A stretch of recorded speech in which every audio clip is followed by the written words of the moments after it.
What is going on, guys? This is Miasin and welcome to the OCG metagame breakdown number 11 and 12. So this is a pre-ban list. So in theory, this is a video that I should have uploaded yesterday or maybe 2 days ago because this is from September 23rd. But you already know that, again, I was kind of tired and very sick when I came back from YCS Cancun. I'm definitely improving though, so I should be back to uploading like 2 videos per day with, you know, shorts and stuff like that. I mean, I hope so because, yeah, you gotta do what you gotta do. But yeah, this OCG format is quite interesting. Even though Tearlaments is obviously going to be disappearing, this is still very relevant because the other decks that are doing well are going to be doing even more well post-ban list with Tearlaments out of the picture.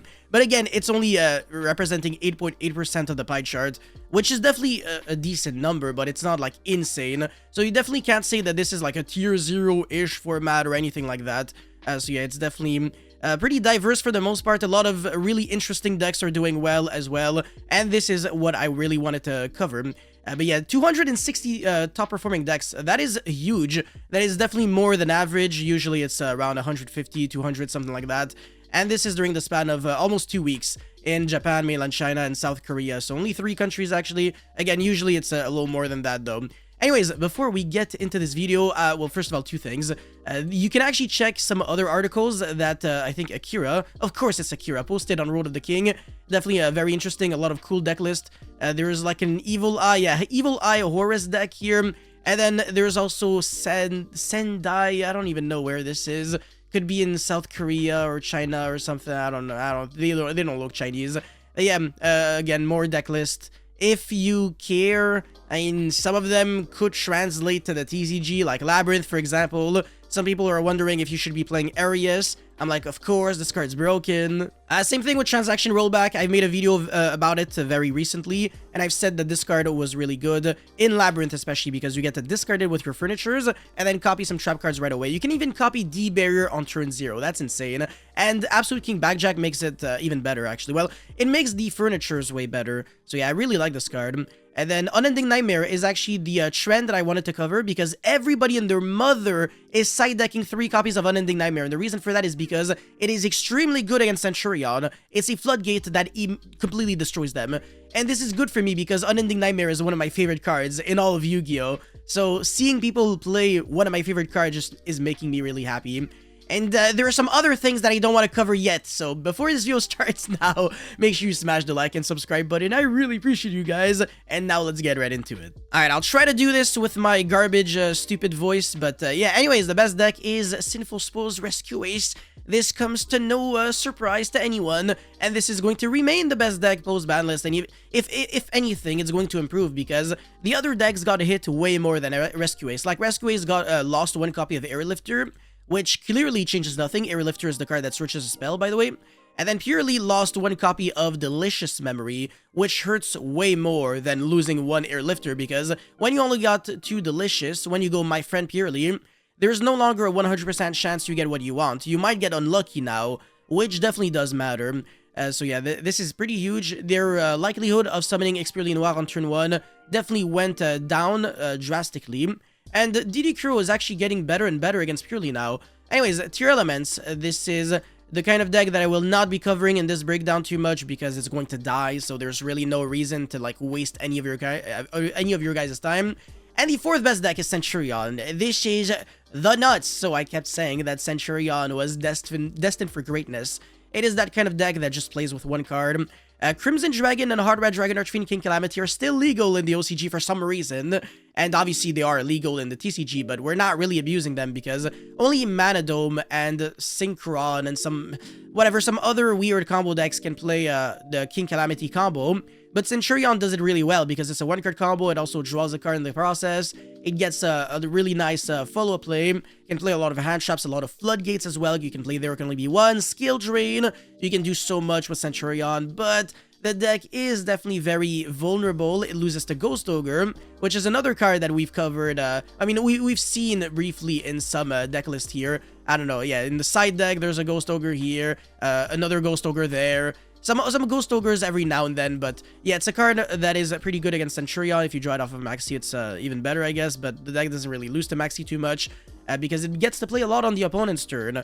But yeah, it's like the kind of deck that, even though it might be really tempting to play as a combo deck, it's more of like a mid-range deck. And the OCG, it might be more of a control deck, because there's 3 Max C running around, and you don't want to be ever letting your opponent draw more than 1 card with Max C. Absolutely never.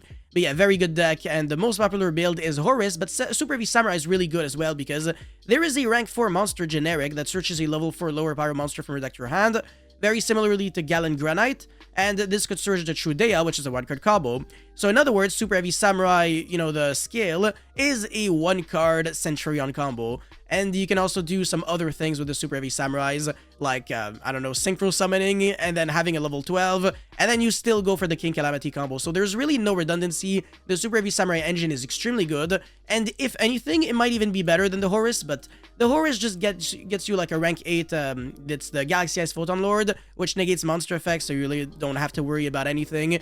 And has also really good beat sticks for going second. Anyways, next up we have Labyrinth. So again, in the OCG, you already know how Labyrinth is built. It's pretty much like, I don't know, it's almost like a combo deck at this point again. Barely plays any trap cards. I mean, it's still a big number of trap cards, but look at the amount of monsters. I mean, come on.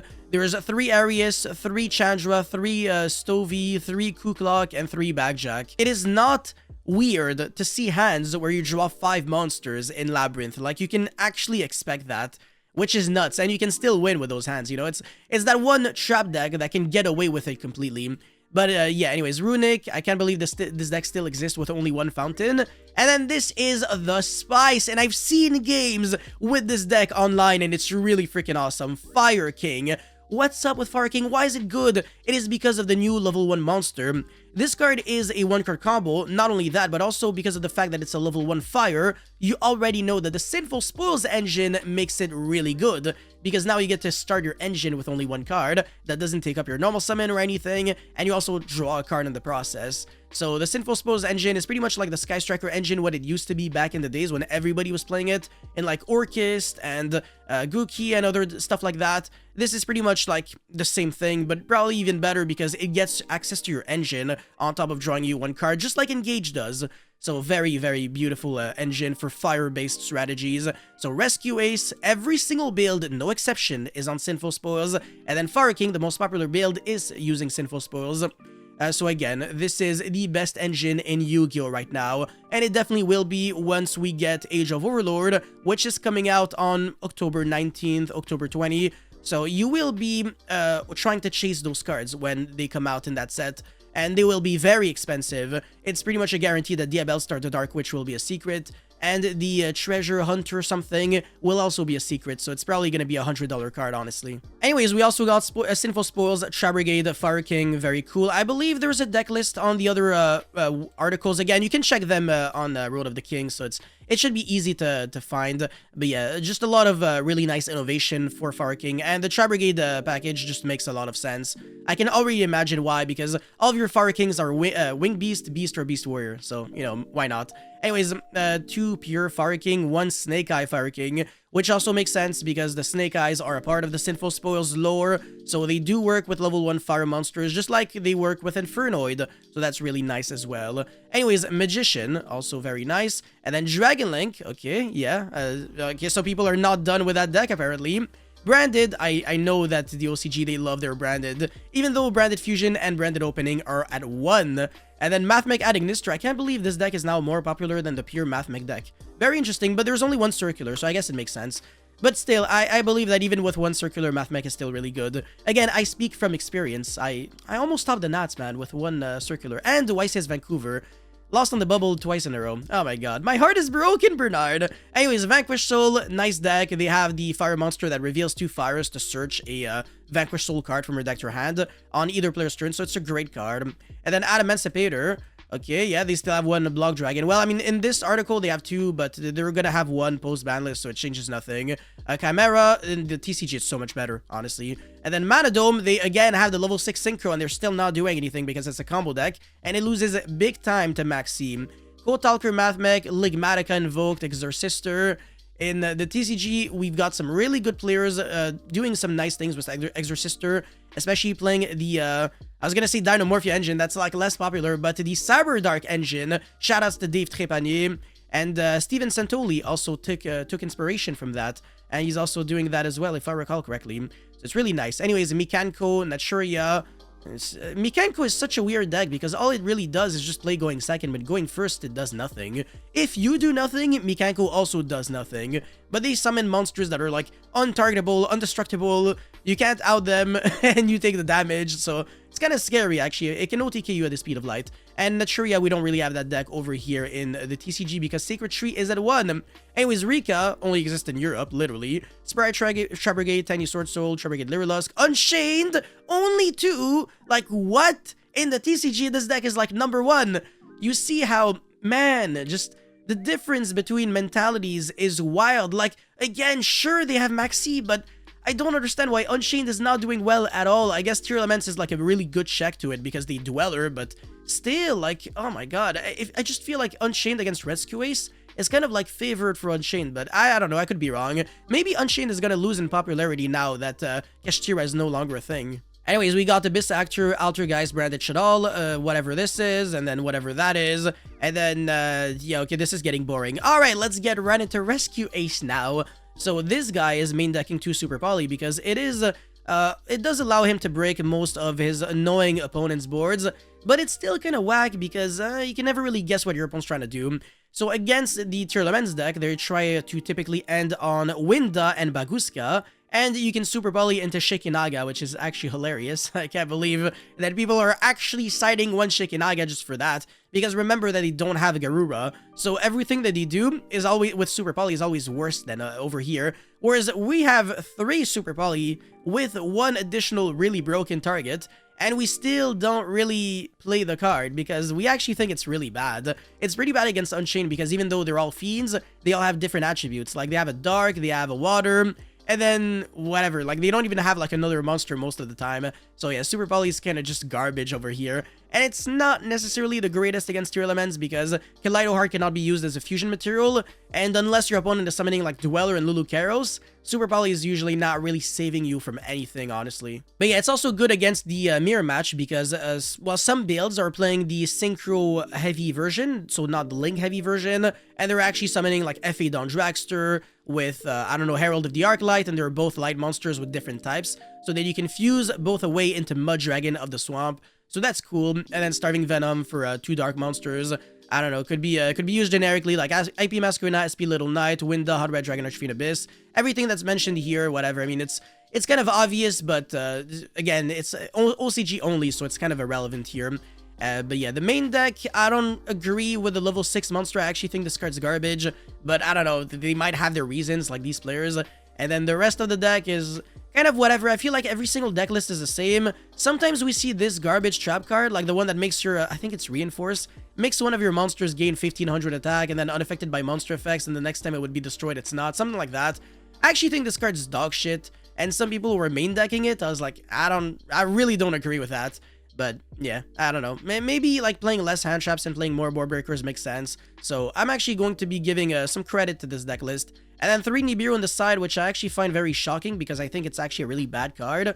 But it might be good against Tearlaments because I noticed that they don't really play Lulukaros, so it could make sense. It's a good meta call, I guess. And then 3 Thrust and 1 Talents, which is the trend that we are seeing right now in Unchained in the TCG. And then a bunch of power spell cards that are one-ofs, so Herald of the Abyss to out the Purrely Noir, and then Harpy's Feather Duster, etc. So that's pretty cool. And then the field spell, second copy in the side deck, that's really sus. And then 2 Evenly matches, I don't know. I think Evenly is also not really good when your opponent is making double Omni Negates. So it's like, I don't know about that. But it's good against the Link heavy build. Not really, actually, because they go for SP Little Knight, and then they banish their cards until the end phase, they get them back. Like, that card's so stupid, man. It's the best card ever. And then the Typhon, again, another card that I talked about. It's crazy. These cards are insane. Absolutely cracked. Get ready to see this everywhere in the TCG very, very soon. Anyways, Purrely now. So this deck is, again, completely different from what we have over here in the TCG because they have 1 Sleepy and Delicious is going to go from 3 to 2. And because of the fact that Sleepy is at 1, they have to rely on the trap card more often to summon their Purrely Noir. So they actually play 3 copies and they get less draw power than us. So they also play 2 Desires and Prosperity is at 1. So they can't do like triple Prosperity, 0 Desires. They have to do this. But yeah, everything else is standard, so 6 kitties and then whatever, 3 Imperms, 3 Ash, 3 Maxi, 3 Veiler instead of Maxis. Over here, we'd probably be seeing like Book of Moon, Book of Eclipse, or I don't know, like Droll or Nibiru main deck, or Fenrir maybe. Purrely, for the most part, is always like 80% the same for everyone because they play 3 of every single Purrely card that they can play, and then the rest is like whatever. Because you really want your yellow kitty to like always, you know, resolve and not whiff. That's like the worst case scenario. And again, speaking of Unending Nightmare, this deck list is playing 3 copies of Unending. And by the way, this is like a triple deck list because it actually comes from a team YCS, a team event, and they played the exact same 70 cards. So the same 40, 15, 15, and they went first as a team. And yeah, I don't know, like their individual performances weren't like that fantastic, like 403, 5-2, and 6-1. It's not bad, but you know, like you can get unlucky. I mean, if it's not your lucky day, it's not your lucky day. Sometimes like all of your team losses, like they come at the same time, so you could have like a really good score and not do well, or like a whatever score and do really well. But yeah, it's still nice. And then again, the even more hand traps in the side deck. Summon Limit. I don't know. I think Unending Nightmare is also decent going second against Centurion. Probably not actually. Never mind. I take that back. Anyways, Tearlaments. So I'm not gonna be covering too much here. But again, it's really interesting to see that they're back to playing the Dangers. Doesn't really do too well in big events because Maxi just destroys the Danger version. You're trying to combo on your turn. You don't want a lot of extenders. You want ways to like play on your opponent's turn. That is how to counter Maxi over there in the OCG.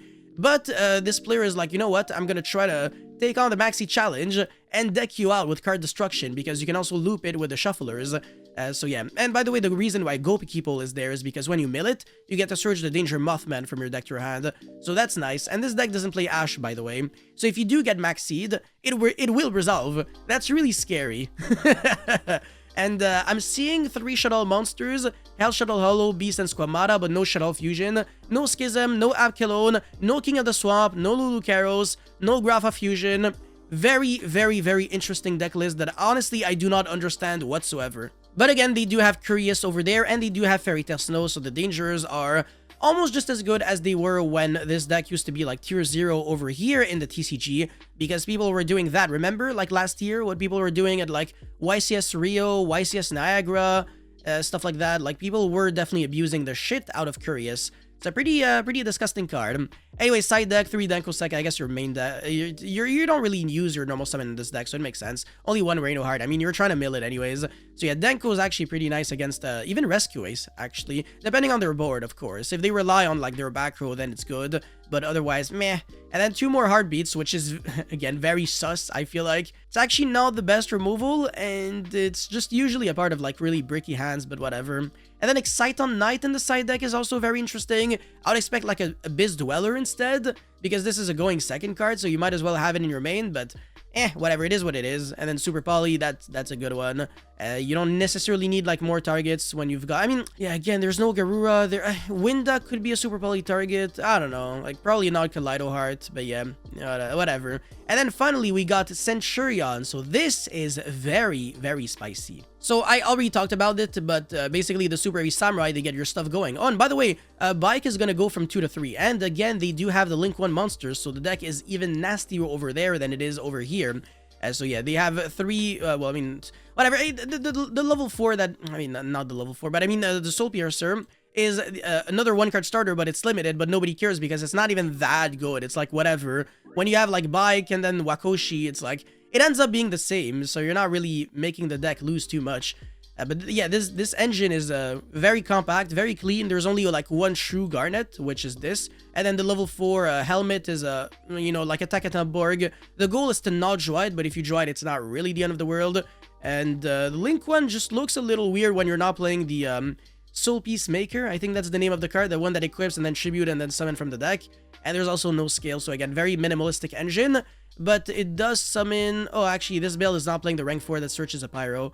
But yeah, a bunch of level 8 Synchros and level 12 Synchros. So yeah, even the Cosmic Blazar Dragon, I think that's it.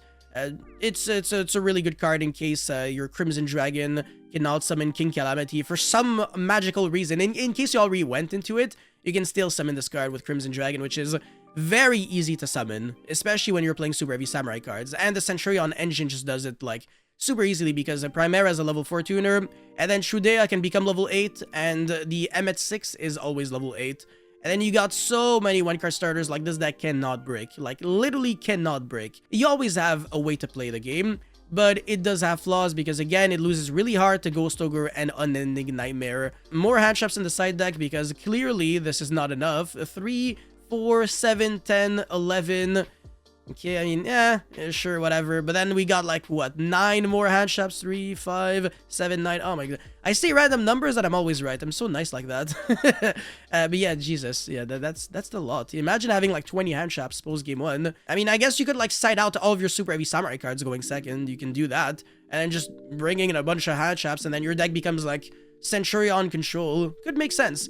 Oh no, actually, sorry. I said finally Centurion. I was lying. Fire King is the final deck I want to cover. And it's nice.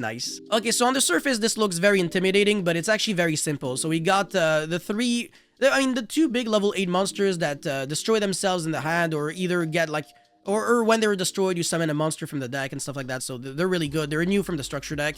So not a lot of old cards, but Arvada is an old card. That one negates monster effects by destroying like 1 card. You can show something like, oh no, a fire monster in your hand or field or something. So yeah, it used to be playable in Infernoids to protect yourself from getting ashed or ogred on Void Vanishment and Void Feast. So it's a good card. And it's actually funny because I made a video saying that the second wave of support in the structure deck was really bad, and I got some backlash. People were like, nah, you don't know what you're talking about. You need to play the deck to understand why they're good. And I was 100% right. So yeah, my bad guys, but yeah, you don't have to play a deck to know if it's if some cards are good in it or not. So yeah, clearly Arvada was just like way better than this one. The one that negates spells and traps is the new one. And then clearly Ponix is broken. Otherwise people would not be playing the Sinful Spoils engine in it. So it's a level 1 fire monster. You get to summon it with this card right here, the 1-for-1. And yeah, you just got so many 1-card starters, but this is playing way more than 40. Hold on a second. 6 to, yeah, 43 card deck list. I don't know, maybe you should probably try to squeeze it in a 40 card deck list. Do you even need Tenki at this point? I don't know, like, you might, but like, you're only searching 2 monsters. It's not even that insane. It's not like the same as Tenki in, I don't know, Trap Brigade or, I don't know, Ancient Warrior or Zodiac and stuff like that, where you have like a bunch more search targets. So this doesn't look that necessary. And you can also break on like a bunch of Tenkis and Beast Warriors and stuff.